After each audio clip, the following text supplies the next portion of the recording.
I'll start with a very important line that I heard when I was starting up, and that was 9 out of 10 startups fail. ठीक है, बहुत लोगों ने शायद सुना भी होगा ये. So before I move forward on this slide and whatever there is written on that, एक बात बताओ, हाथ खड़े करना. Who all wants to run their own business at some point in time?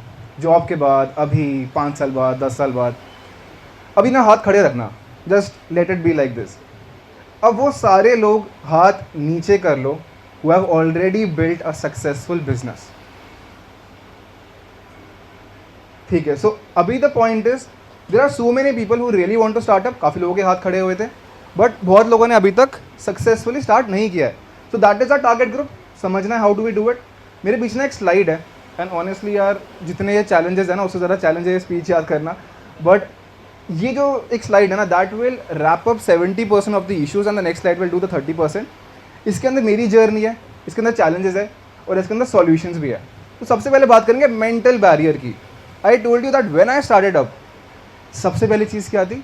9 out of 10 startups fail. और मैं ना शहीद भगत सिंह कॉलेज से था. I came to your college for 3 days by the way. फिर मेरा 6 कट ऑफ में वहाँ पर हुआ तो मैं चला गया. बट जब मैं अपने 3rd ईयर में था ना, आई रियलाइज वन थिंग. 3 चीज़ें करते हैं बीकॉम ऑनर्स या बीकॉम के बच्चे 3rd ईयर में. या तो वो अपने कैट की प्रिपरेशन कर रहे होते हैं कि अगले साल IIM जाएंगे, FMS जाएंगे, and then will get a great job. दूसरा होता है CA वाले बच्चे. CA दे रहे हैं हर साल, फाइनल, इंटर, वो सब चल रहा होता है. देन एक बच्चे होते हैं जो बिग 4 के सपने देख रहे होते हैं कि हम डिलॉइट जाएंगे, KPMG जाएंगे, will work for 2-3 years, and उसके बाद में विल गेट इनटू MBA या will get into some other good job. दिक्कत पता कब आती है? दिक्कत तब आती है when you are not doing इनमें से कुछ भी. And I was one of them. So उस टाइम में ना एक बहुत ही बड़ा मेंटल बैरियर होता है. आप किसी को भी बोलोगे आप क्या कर रहे हो, भाई हम स्टार्टअप करने का सोच रहे हैं, अरे यार स्टार्टअप मत कर. CA करेंगे ठीक है, MBA करेंगे ठीक है, वहाँ पर शायद सक्सेस का रेट और भी कम क्यों ना हो, लेकिन वो ठीक है. तो सबसे पहले जो आपको चीज़ करनी है ना, whoever raise their hands, ignore those mental barriers. और जाहिर सी बात है, आपके फ्रेंड्स कुछ बोलेंगे, प्रोफेसर्स कुछ बोलेंगे, पेरेंट्स कुछ बोलेंगे, कोई ना कोई कुछ ना कुछ ज़रूर बोलेगा. कोई कोई आपको इतना मोटिवेट कर देगा कि आप यहाँ चले जाओगे, और कोई कोई शायद ऐसी बातें अनइंटेंशनली बोल देगा जो आप यहाँ चले जाओगे. हमारा फोकस क्या है? प्रेजेंट में रहना, और वो सारे मेंटल बैरियर्स को हटा देना, सिर्फ और सिर्फ अपने आप पे और अपने काम पे फोकस करना. अब आता है सेकंड वाला पॉइंट. और सेकंड वाला पॉइंट ट्रस्ट में इतना ज़्यादा कॉमन है कि अगर मुझसे किसी ने ये वाला क्वेश्चन जितनी बार पूछा है ना, कुछ और पूछ लिया होता तो बहुत कहीं ना कहीं समय निकल चुका होता. अब मुझे एक बात बताओ, जिन लोगों ने भी हाथ खड़ा किया, is there anyone who faces this issue कि हम ना स्टार्टअप या कोई नया बिजनेस इसलिए नहीं कर पा रहे हैं बिकॉज हमारे पास में कोई न्यू आइडिया नहीं है? एक बार हाथ खड़ा कर दो. न्यू आइडिया नहीं है हमारे पास में, यार ये तो ऑलरेडी कोई कर रहा है, we have a few people here and all. Trust me, this is one of the biggest mistakes. यार इंडिया में ना जीपे भी चल रहा है, पेटीएम भी चल रहा है, भारत पे भी चल रहा है, फ़ोन पे भी चल रहा है, HUL भी चल रहा है, ब्रिटानिया भी चल रहा है, नेस्ले भी चल रहा है, ITC भी चल रहा है. Similarly FinLadder was also not the first company that was teaching people about finance. ऐसी बहुत कंपनीज थी. तो जब भी आप कोई भी बिजनेस कर रहे हो, कोई भी आप स्टार्टअप कर रहे हो, realize one thing that execution beats any good idea. Let's say मेरे पास एक आइडिया है that I will take my own bicycle to Mars. Mars पे ले जाऊंगा अपनी साइकिल. सुनने में बड़ा कूल आइडिया है, कितना कुछ बच रहा है इसके अंदर, but is it feasible? Feasible है गाइस? फीजिबल है ले जाना? नहीं है ना फीजिबल. कोई फ़ायदा हुआ इस न्यू आइडिया का? So all you need to do is focus on the execution part. कोई भी जो आपका करंट मार्केट में चल रहा है and you are good at it, you feel that you can do a better execution. Do not feel कि यार मेरे पास कोई नया आइडिया नहीं है तो मैं क्यों करूँ या कैसे करूँगा. यार इतनी सारी चीज़ें आजकल हो रखी है, शार्क टैंक पे देखो लोगों ने क्या क्या बना लिया, हमारे पास तो नया आइडिया है ही नहीं. So don't limit yourself because of that. If you are a genuine entrepreneur, if you genuinely want to do something, do not be afraid कि यार अगर मेरे पास न्यू आइडिया नहीं तो मैं नहीं कर पाऊंगा. Moving on to the third point, that is the funding issues. और ऐसा भी कोई है जिसको लगता है यार कि मैं स्टार्टअप तो कर लूँगा बट घर वाले पैसे नहीं देंगे, फंडिंग मेरे पास है नहीं, इतने लोगों के पास इतना कैपिटल है, हमारे पास तो कैपिटल ही नहीं है. ऐसा भी कोई है? We have few nots, we have few hands. मैं अपनी एक जर्नी बताता हूँ. When I started FinLadder, I started with 1500 rupees. 2019 की बात है.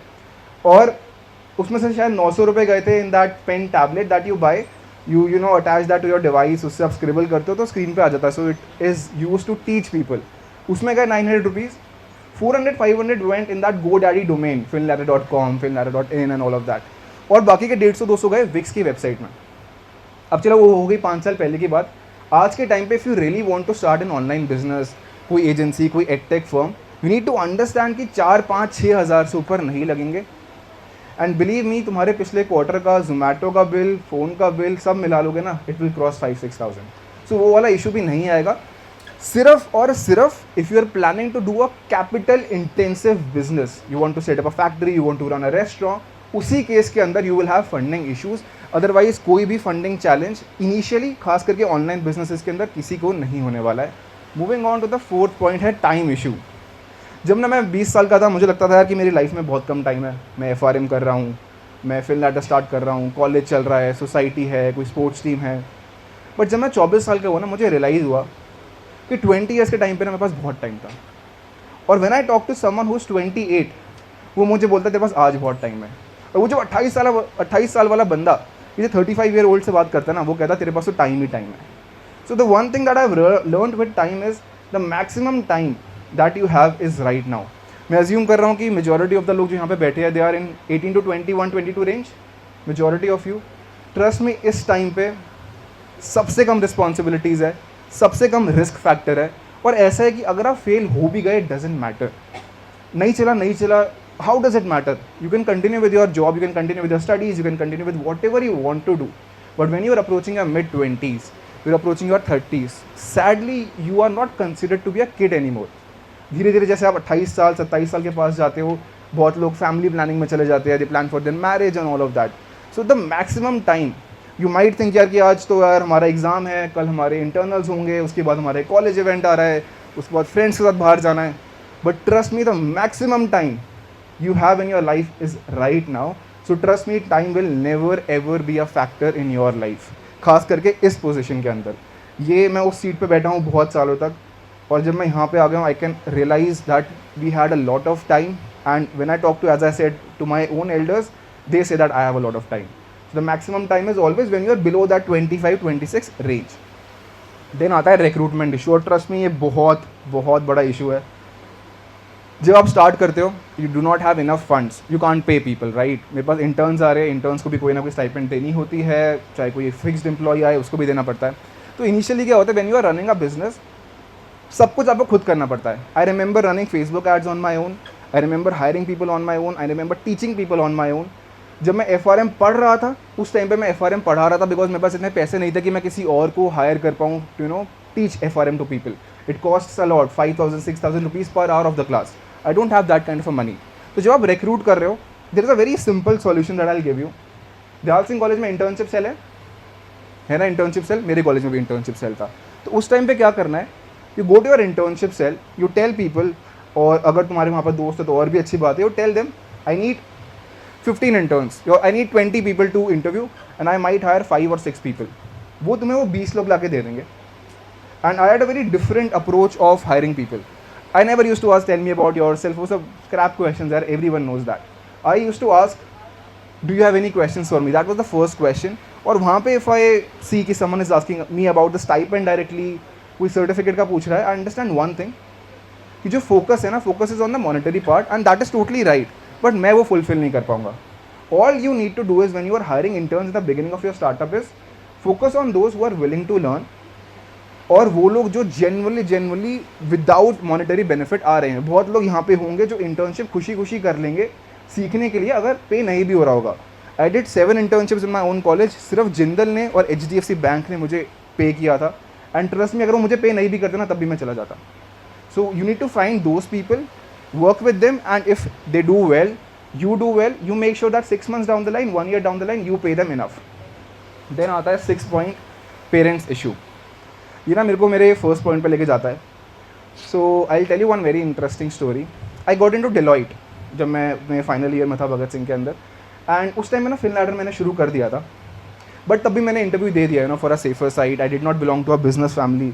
तो होता है ना कि यार MBA नहीं कर रहे, CA नहीं कर रहे, जॉब नहीं कर रहे, तो करोगे क्या, बिजनेस भी नहीं है तुम्हारे पास करने को, एटलीस्ट फैमिली का। सो उस टाइम पे I just give the interview of Deloitte and I crack Deloitte.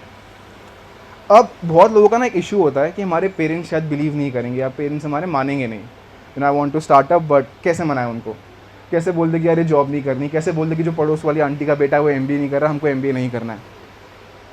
सो एक चीज़ सब मानते हैं कि पेरेंट्स हमारे वेल विशर्स होते हैं। The only thing that you need to do to convince them is show them results.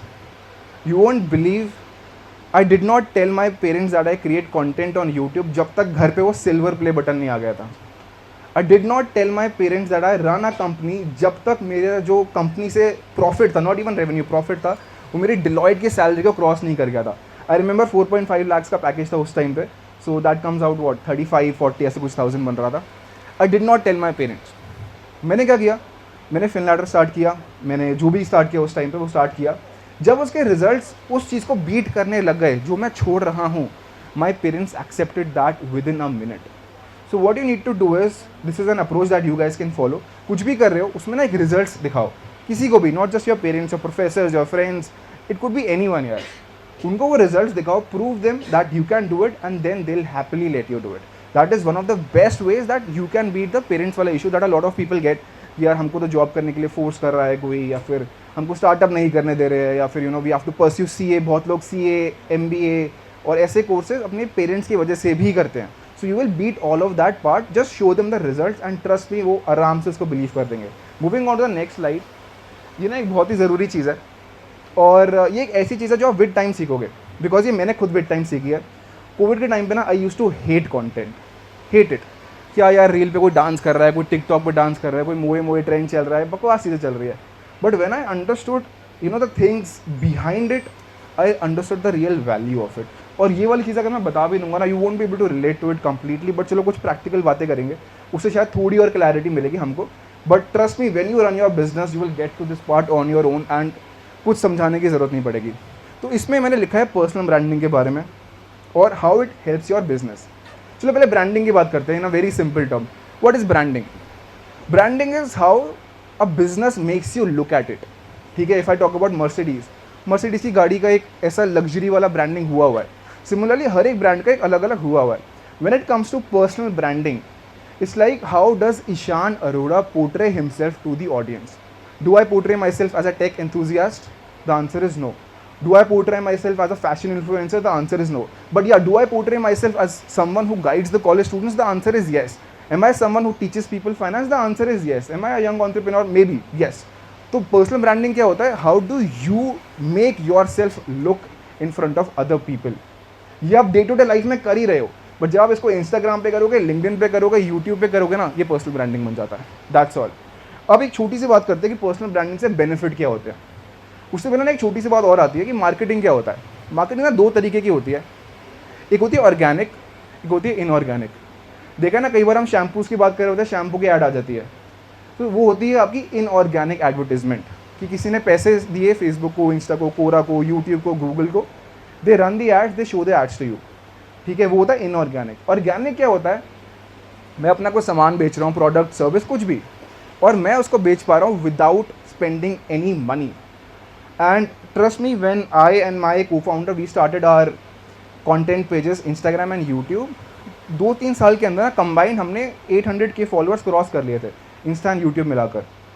उस टाइम पे जब हमने वो 800K क्रॉस किया, हमारा जो 2022 में मार्केटिंग बजट था, वो बजट लिटरली 10 to 20% हो गया उतनी ही लीड्स जनरेट करने के लिए. That is how personal branding plays a part.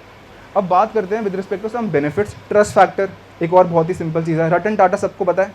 When we से टाटा वर्ड ना, ट्रस्ट फैक्टर ऑटोमेटिकली आ जाता है. टाटा की गाड़ियों के बारे में आ जाता है, टाटा के प्रोडक्ट्स के बारे में आ जाता है. So it gives you the product, it gives you the trust factor. यार अगर फाउंडर को हम जानते हैं, founder is a good founder, founder को सब लोग ट्रस्ट करते हैं, automatically your business gets the trust factor. Second part is increase visibility. जाहिर सी बात है, ज़ेरोदा के फाउंडर को सब लोग जानते हैं, so automatically Zerodha is getting more famous. Similarly अगर एक फाउंडर बहुत फेमस होता है ना, उसका बिजनेस ऑटोमेटिकली वो वाली रीच गेन कर पाता है, and it becomes even more visible to the people. Third is a very simple point, वो मैंने ऑलरेडी कन्वे कर दिया है. When you run a business and आप एज अ फाउंडर आउटग्रो कर जाते हो in terms of personal branding, you get a lot of people directly. देखा है बहुत सारे कंटेंट क्रिएटर्स जो होते हैं, once they hit 1 million followers, 1.5 million followers, they run their own businesses. बहुत सारे एग्जांपल्स देखे होंगे आपने, I can't name all of them, but ऐसे बहुत सारे एग्जांपल्स है. तो वो कैसे हुआ? It all happened via personal branding. इतना उन्होंने ट्रस्ट गेन कर लिया, इतना ज़्यादा उन्होंने ऑडियंस बना लिया, that when they start something, the fourth point, the future is very easy for them. कुछ भी स्टार्ट करने के लिए. When I started my second business, It took me literally 30 to 40% of the efforts that I spent on FinLadder. ये काम होता है personal branding का, और ऐसे it really helps you out. With this I conclude just one thing. If you plan to startup और if you are starting up and someone asks you यार क्या करते हो या क्या कर रहे हो, just say that yes, I run a startup, and with the right focus, execution and dedication, trust me, 9 out of 10 startups do not fail. Thank you so much, guys.